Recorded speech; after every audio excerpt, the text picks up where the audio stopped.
یہ نماز بھاری ہے سوائے ان لوگوں کے جن کے دلوں میں خشوع ہوتا ہے، ان کے لیے نماز آسان ہے، ہلکی ہے، اور جن کے دل منور نہیں خشوع سے ان کے اوپر نماز بوجھ ہوتا ہے۔ الارم لگا کے سوتے ہیں، بج بج کے الارم تھک جاتا ہے، آنکھ نہیں کھلتی، کہتے ہیں جی فجر قضا ہو جاتی ہے، کیا کریں جی نماز کے لیے فرصت ہی نہیں ملتی۔ اور بسا اوقات تو ایسا کہ نماز تو پڑھ لی، دعا مانگنے کی توفیق نہیں ہوتی۔ آپ ذرا غور کریں کہ کئی مرتبہ آپ یا بعض لوگ آدھے منٹ کی دعا، 1 منٹ کی دعا، بس دعا کے لیے ہاتھ اٹھائے اور چند سیکنڈ کے بعد ہاتھ منہ پہ پھیر کے چلے گئے، دعا مانگنے کو دل نہیں کرتا۔ ہمارے پاس ایک صاحب آئے، کہنے لگے جی میں کیا کروں، پچھلے 16 سال سے مجھے دعا مانگنے کو جی نہیں کرتا۔ اب بتائیں فَإِنَّهَا مِنْ أَعْظَمِ الْمَصَائِبِ، یہ تو بڑی مصیبت ہے کہ بندے کا دل ہی نہ کرے دعا مانگنے کو۔ تو یہ پریشانیاں ہماری کیسے ختم ہوں؟ آج ہر بندہ اسی سوچ میں لگا ہوا ہے، اور آج کا عنوان یہی ہے کہ ہماری پریشانیوں کا حل کیا ہے۔ اللہ تعالیٰ فرماتے ہیں اگر یہ بستی دیسوں والے ایمان لاتے، تقوی کو اختیار کرتے، ہم ان کو آسمان اور زمین سے برکتوں کے دروازوں کو کھول دیتے۔ یہ برکت کا لفظ آپ کو انگریزی کی ڈکشنری میں نہیں ملے گا، اس لیے کہ اس کا تعلق فقط ایمان والوں کے ساتھ ہے، مومن کے ساتھ ہے۔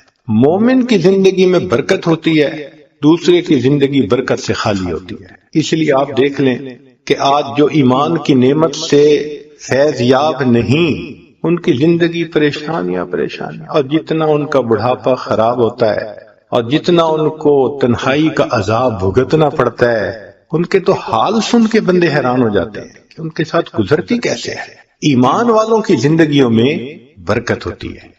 یہ برکت ہے کیا چیز؟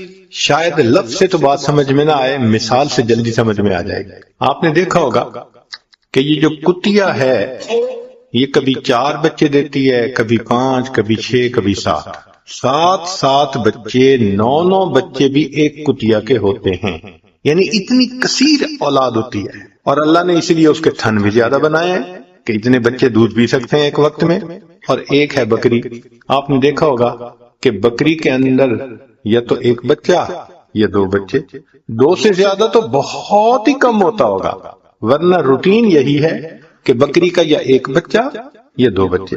اور پھر بکری کٹتی بھی ہے، انسانوں کو ضرورت ہوتی ہے کھانے کی، مٹن کی، تو وہ اس کو ذبح بھی کرتے ہیں۔ اب جس کے بچے بھی یا ایک ہوتا ہے یا 2 ہوتا ہے اور پھر ذبح بھی ہوتے ہیں، اس کو دیکھ لو کہ اللہ اس کی نشو و نما کیسے کرتے ہیں۔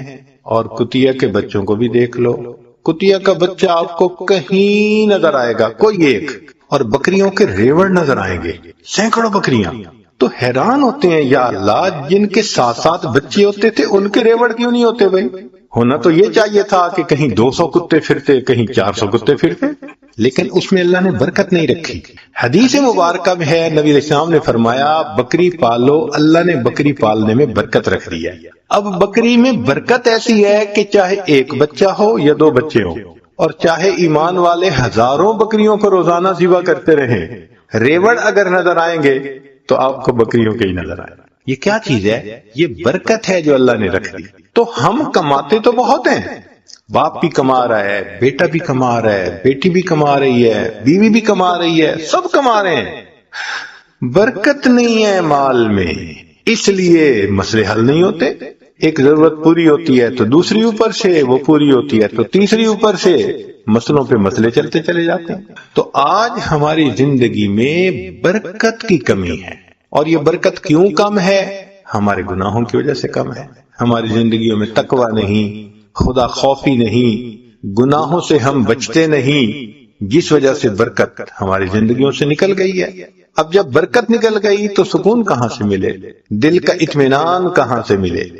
ذرا سنیے کہ برکت جب زندگی میں ہوتی ہے تو اللہ رب العزت کیسے مہربانی کا معاملہ فرما دیتے ہیں۔ ہمارے اکابر کو اللہ نے علم میں برکت عطا فرمائی تھی، لہذا ایک بزرگ کے پاس اتنا علم ہوتا تھا کہ انسان ان کے علم پہ حیران ہوتا ہے۔ امام بخاری رحمت اللہ علیہ فرماتے ہیں کہ میں نے 6 لاکھ حدیثوں میں سے بخاری شریف کی احادیث کو اکٹھا کیا، اور 1,00,000 حدیثیں مجھے صحیح یاد تھیں اور 2,00,000 حدیثیں غیر صحیح یاد تھیں۔ 3,00,000 حدیثوں کا یاد ہونا، یا اللہ نے علم دیکھو کیا دیا تھا۔ امام اعظم ابو حنیفہ رحمۃ اللہ علیہ کا علم دیکھیے کہ اللہ رب العزت نے ان کو کیا علم دیا تھا کہ وہ جو بات ہوتی تھی اس کے تہ تک پہنچ جاتے تھے، اور ہر بات کی سند قرآن اور حدیث سے نکالتے تھے۔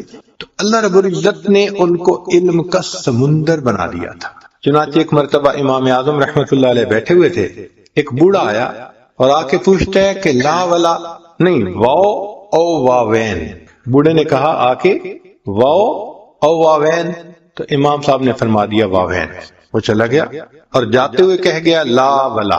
اب امام صاحب کے تقریباً 40 شاگرد تھے جو مشورت میں شامل ہوتے تھے، اور وہ سب بڑے بڑے فقہا، بڑے بڑے محدثین تھے۔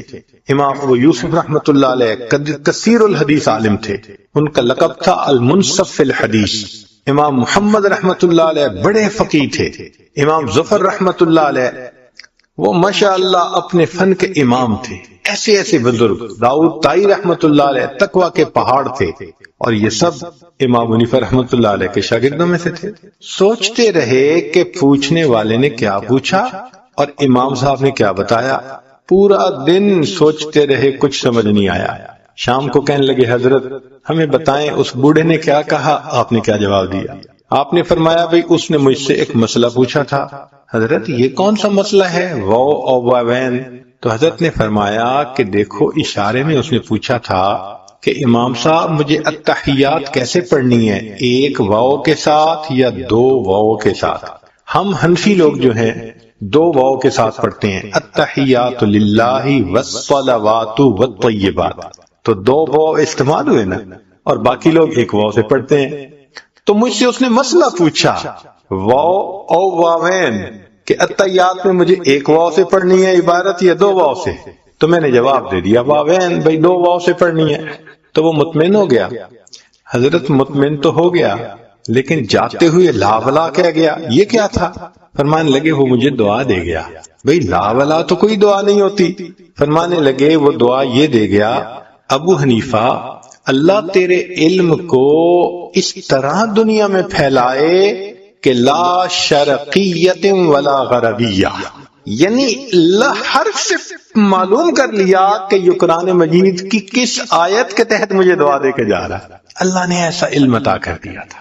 تو ان کے علم میں اللہ نے برکت رکھ دی تھی۔ اسی طرح وقت میں برکت ہوتی ہے تو تھوڑے وقت میں زیادہ کام ہو جاتے ہیں۔ اگر برکت دیکھنی ہو تو نبی علیہ الصلوۃ والسلام کی مدینہ طیبہ کی 10 سالہ زندگی کو دیکھ لیں کہ 10 سال میں دین کا صحابہ کو بھی سکھانا، باہر سے جو وفد آتے ہیں ان کو بھی سکھانا، اپنے اہل خانہ کو بھی سکھانا، اور پھر رات میں اتنی عبادت کہ حتی یتورمت قدماہ، قدم متورم ہو جاتے تھے۔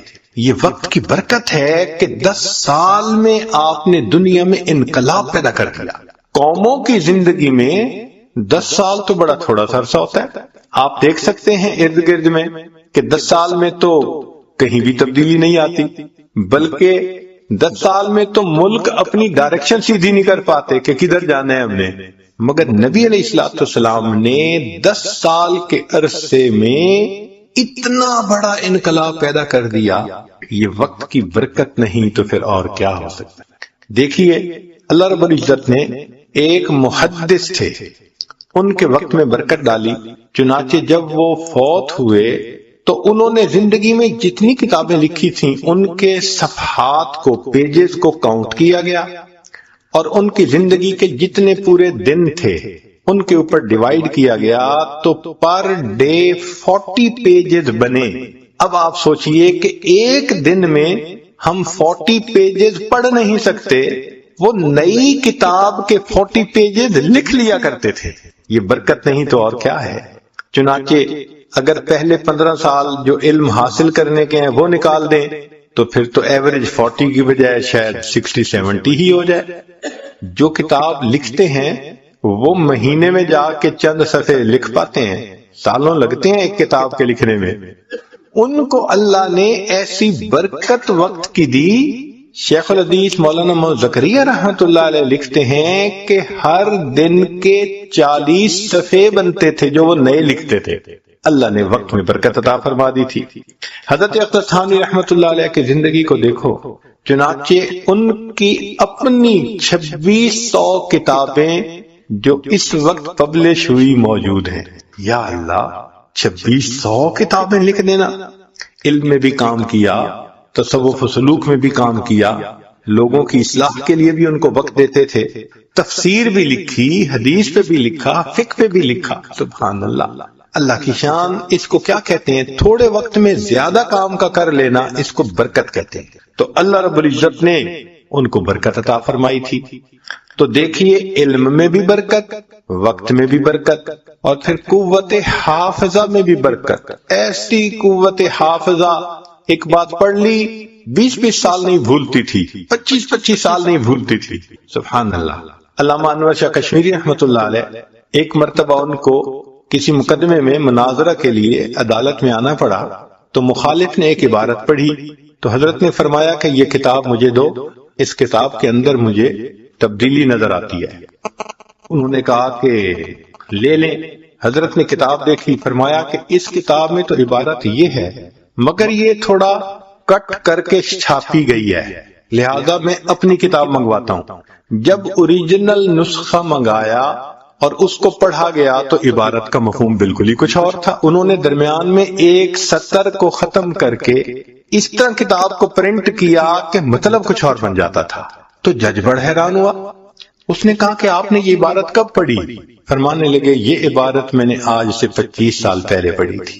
25 سال پہلے کی پڑھی ہوئی عبارت یاد تھی کہ درمیان میں کچھ چیزوں کو مس کر دیا. اس کو قوت حافظہ کی برکت کہتے ہیں. ایک بزرگ گزرے ہیں ابو زرعہ رحمت اللہ علیہ، بڑے محدث تھے، حدیث پاک پڑھاتے تھے.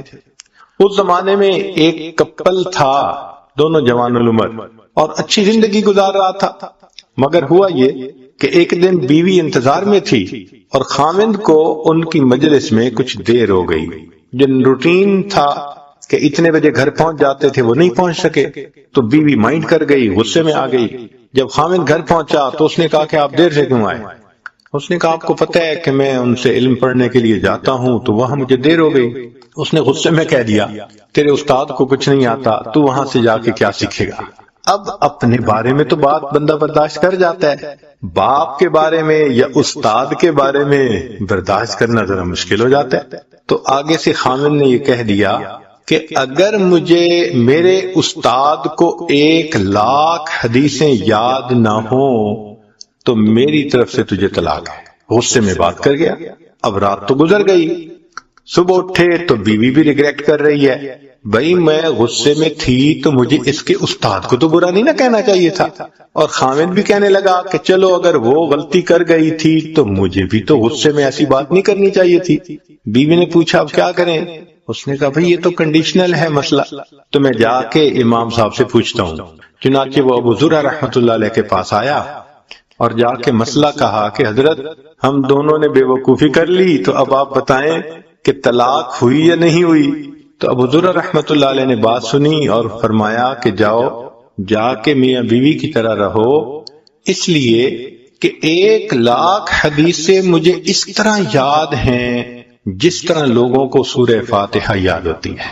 اس کو قوت حافظہ کی برکت کہتے ہیں. جب اللہ تعالیٰ میموری میں برکت دے دیتے ہیں نا، پھر بات بھولتی نہیں ہے. امام بخاری رحمت اللہ علیہ کی بات سن لیجیے کہ ان کی قوت حافظہ کیسی تھی. آپ ایک مرتبہ بغداد گئے، وہاں کے علماء نے بڑے اعلانات کروائے کہ یہ کم عمر آدمی ہیں مگر بڑے حافظ حدیث ہیں، لاکھوں حدیثیں یاد ہیں، وہ آ رہے ہیں. اور انہوں نے شایان شان استقبال بھی کیا، اور استقبال کرنے کے بعد انہوں نے ایک مجلس رکھی. اس مجلس میں بھی انہوں نے اعلان کیا کہ بھئی یہ حافظ الحدیث ہیں اور ان کی قوت حافظہ بڑی اچھی ہے، اور ہم ان سے کچھ احادیث کے بارے میں پوچھیں گے. اور اصل میں انہوں نے 10 بندوں کو تیار کیا ہوا تھا، اور ہر بندے کو 10 حدیثیں دی تھیں جن میں کہیں سند کے اندر غلطی تھی کہیں نہ کہیں، اور کہا تھا بھی تم سب ان سے باری باری پوچھنا. اب ایک طرف تو خوب اعلان تشہیر کہ یہ حافظ حدیث ہیں، حافظ حدیث ہیں، تو امیج تو یہی بنتا ہے نا کہ بھئی ایسا بندہ کہ حدیث پڑھو گے تو وہ فوراً کہے گا ہاں مجھے پتا ہے، حافظ حدیث کے ہوئے. مگر یہاں معاملہ ڈیفرنٹ تھا. ذرا اندازہ لگائیے کہ ٹیسٹ کرنے والوں نے بھی کیسی ٹیسٹنگ کی. جب امام صاحب کی خوب تعارف کروا دیا، تعریفیں کر دیں تو بٹھا دیا. ایک بندہ کھڑا ہوا، جی مجھے کچھ حدیثیں آپ سے معلوم کرنی ہے. فرمایا پوچھو. اس نے پہلی حدیث پڑھی، آپ کو آتی ہے؟ فرمایا لا مجھے نہیں آتی. دوسری پڑھی، لا مجھے نہیں آتی. تیسری مجھے نہیں آتی.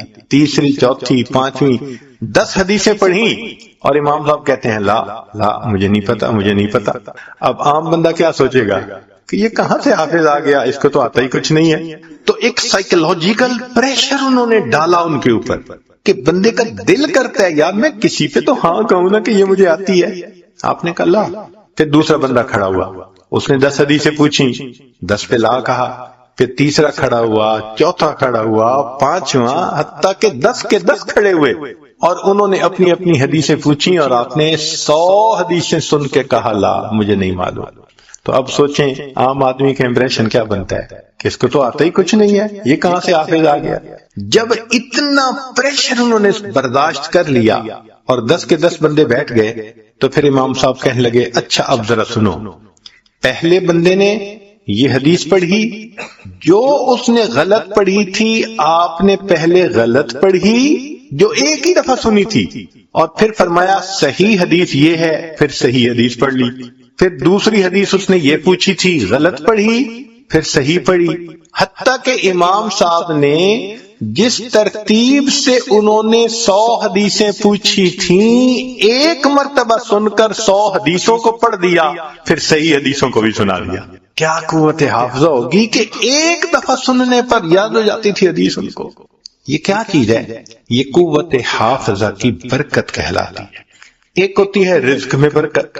رزق کی برکت کیا کہ اللہ تعالیٰ انسان کو جو دیتے ہیں وہ ان کے ضروریات کے لیے پورا ہو جاتا ہے. کھانے میں بھی برکت ہوتی ہے، اللہ تعالیٰ فضل فرما دیتے ہیں. چنانچہ کتنی بار ایسا ہوا، نبی علیہ السلام کی مبارک زندگی کا ایک واقعہ ہے کہ آپ صلی اللہ علیہ وسلم کو بہت بھوک لگی ہوئی تھی تو آپ صلی اللہ علیہ وسلم باہر تشریف لائے.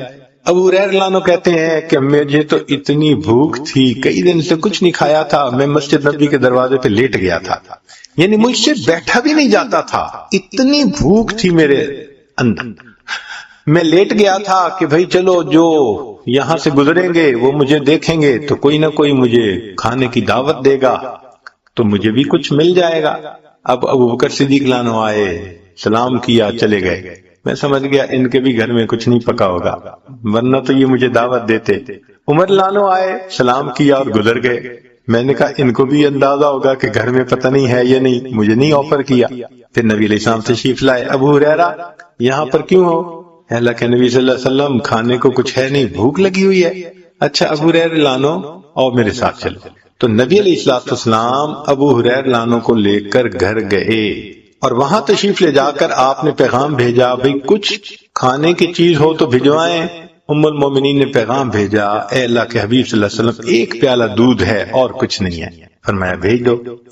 ابو ہریرہ رضی اللہ عنہ کہتے ہیں کہ مجھے کچھ امید لگ گئی کہ چلو بھئی ایک پیالہ دودھ تو ملے گا نا، کچھ تو پیٹ میں جائے گا، کچھ تو سہارا ہوگا.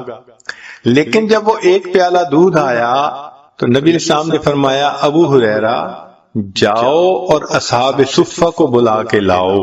اب اصحاب صفہ کم و بیش 70 ہوتے تھے، کبھی کم کبھی زیادہ. تو فرماتے ہیں کہ میں اصحاب صفہ کو بلانے چلا تو میں سوچ رہا ہوں کہ ایک پیالہ دودھ اور 70 بندے، اور پھر یہ بھی مجھے خیال آ رہا تھا کہ چونکہ میں ہی بلانے جا رہا ہوں تو نبی علیہ السلام میرے ہی ذمہ لگائیں گے کہ تم ان کو پلاؤ، تو پلانے والی کی باری تو بعد میں آتی ہے. تو اس کا مطلب میں بھی 70 کے آخر پہ، تو بھئی ایک پیالے میں سے کیا دودھ بچے گا. اب میں سوچتا ہوا جا رہا ہوں، میں بلا کے لے آیا. نبی علیہ السلام نے فرمایا ابو ہریرہ ان کو دودھ پلاؤ. میں نے پہلے والے کو دودھ دے دیا، اس نے پیا جتنا چاہا، پھر دوسرے کو پلایا، تیسرے کو پلایا. فرماتے ہیں کہ 70 بندوں نے دودھ کا پیالہ پیا اور دودھ جیسے تھا ویسے ہی تھا. پھر میری باری آ گئی. نبی علیہ السلام مجھے دیکھ کر مسکرائے، فرمایا ابو ہریرہ اور پی. تو میں نے پینا شروع کر دیا۔ فرماتے ہیں کہ حتی شبعت، میرا پیٹ بھر گیا دودھ پی پی کے۔ میں نے کہا اللہ کے نبی صلی اللہ علیہ وسلم میں نے بہت پیا۔ فرمایا اور پی؟ تو کہتے ہیں میں نے پھر پیا حتیٰ کہ پیٹ بھر گیا۔ نبی صاحب مسکرائے، فرمایا اور پی؟ میں نے کہا اللہ کے حبیب صلی اللہ علیہ وسلم اور نہیں پیا جاتا۔ تو نبی علیہ السلام نے وہ پیالہ خود لیا، نوش فرمایا، اور پھر جا کر دودھ ختم ہوا۔ اس کو کہتے ہیں برکت، کہ ایک پیالہ دودھ اتنے لوگوں نے پیا اور اللہ نے ان کی بھوک کو مٹا دی۔ جابر رضی اللہ تعالیٰ عنہ میدان احد میں آئے، جنگ خندق میں آئے، اور نبی علیہ السلام سے عرض کرنے لگے اے اللہ کے حبیب صلی اللہ علیہ وسلم، میری بیوی نے ایک چھوٹا بکری کا بچہ تھا گھر میں، وہ ذبح کروایا اور آپ کے لیے کھانا بنوایا کہ آپ نے بہت دیر ہو گئی کھانا نہیں کھایا، تو اے اللہ کے نبی صلی اللہ علیہ وسلم آپ تشریف لائیے، کھانا کھا لیجیے۔ ان کا گھر احد، وہ جو جگہ تھی نا خندق کی، اس کے بالکل قریب تھا۔ نبی علیہ السلام نے جب سنا تو آپ نے فرمایا کہ اچھا سارے لشکر والوں کو بتا دو کہ جابر کے گھر دعوت ہے، یہ چند بندے گروپ بنا کے آتے جائیں، کھانا کھاتے جائیں، اور فرمایا جابر تم جاؤ اور میرے آنے تک کھانے کو تقسیم نہ کرنا، بند رکھنا۔ جابر لانو گھر آئے، او اللہ کی بندی، میں نے تو نبی علیہ السلام کو دعوت دی اور اللہ کے حبیب صلی اللہ علیہ وسلم نے سب کا اعلان کروا دیا کہ جابر کے گھر دعوت ہے، اور یہ تو بکری کا چھوٹا سا بچہ۔ عورت بڑی سمجھدار تھی، اس نے کہا کہ مجھے یہ بتاؤ کہ آپ نے سب کو انوائٹ کیا ہے یا اللہ کے حبیب صلی اللہ علیہ وسلم نے سب کو انوائٹ؟ پرسنل ایکسپینسز کے لیے وہ $2000 پر منتھ دیتا ہے، اور عورت کہتی ہے میں بڑی پریشان ہوں، میرے خرچے پورے نہیں ہوتے۔ جب اس نے یہ بات کہی تو پھر میں نے اسے سمجھایا، میں نے کہا بھائی میری تو بات یہ ہے کہ اگر آپ کا میاں آپ کو 2000 کی بجائے $3000 پر منتھ بھی دے دے تو آپ کے خرچے پورے نہیں ہوں گے۔ کہنے لگی پیر صاحب ایسی بات تو نہ کریں آپ۔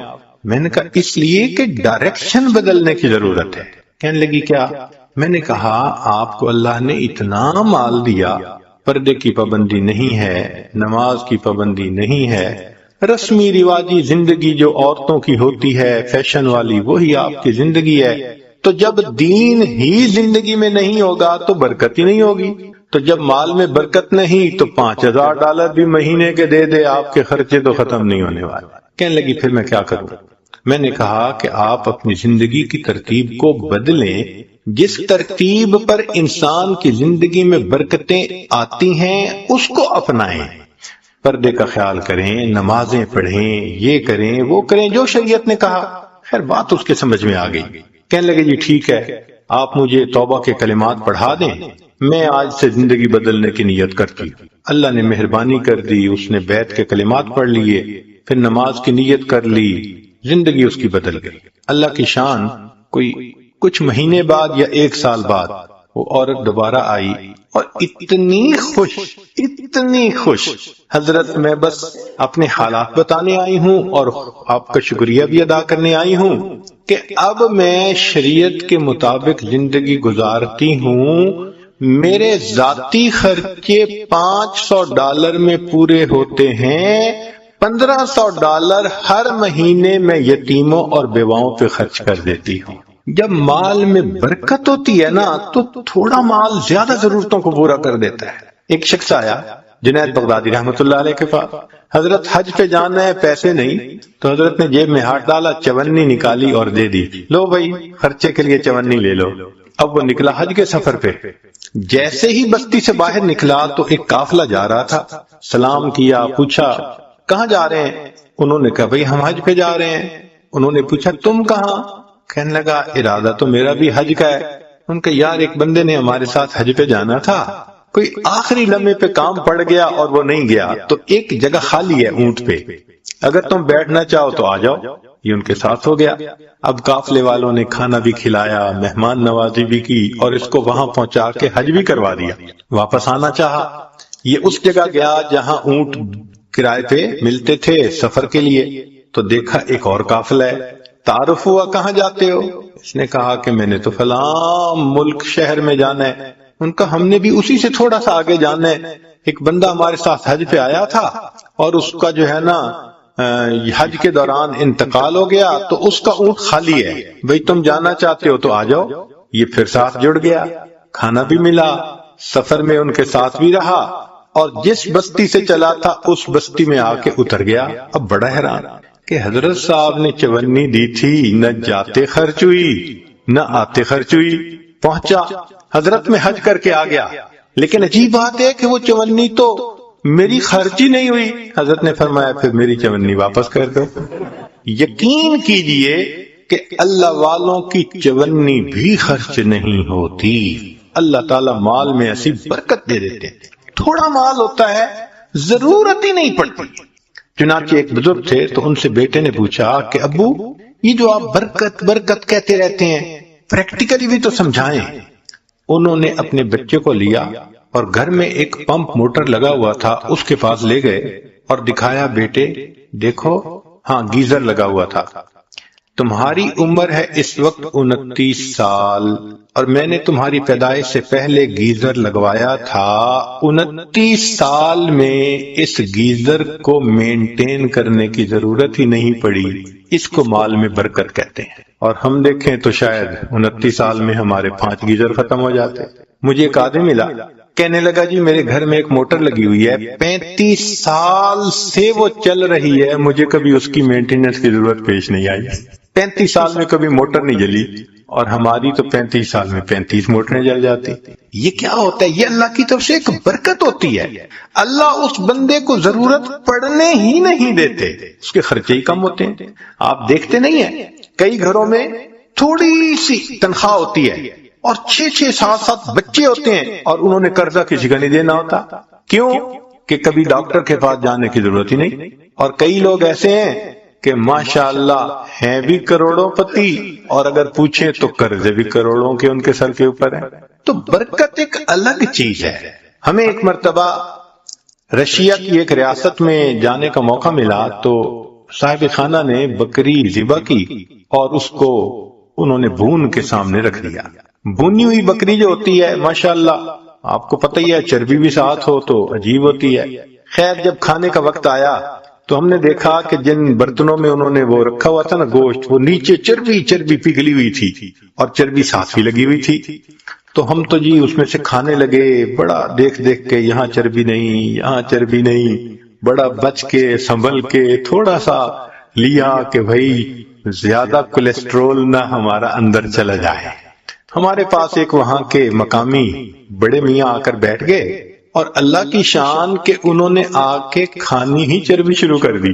وہ بڑے میاں، ان کی بھویں بھی سفید، اور ماشاءاللہ وہ چربی اٹھا رہے ہیں اور چربی کھا رہے ہیں، چربی اٹھا رہے ہیں۔ اب 4-5 منٹ تو برداشت کیا، لیکن 4-5 منٹ کے بعد برداشت کرنا مشکل۔ ایک بندہ کھا ہی چربی رہا ہے، اور لطف کی بات کہ پھر انہوں نے چمچ پکڑی اور چمچ بھری اس میں وہ جو پگھلی ہوئی چربی تھی اور پینی بھی شروع کر دی۔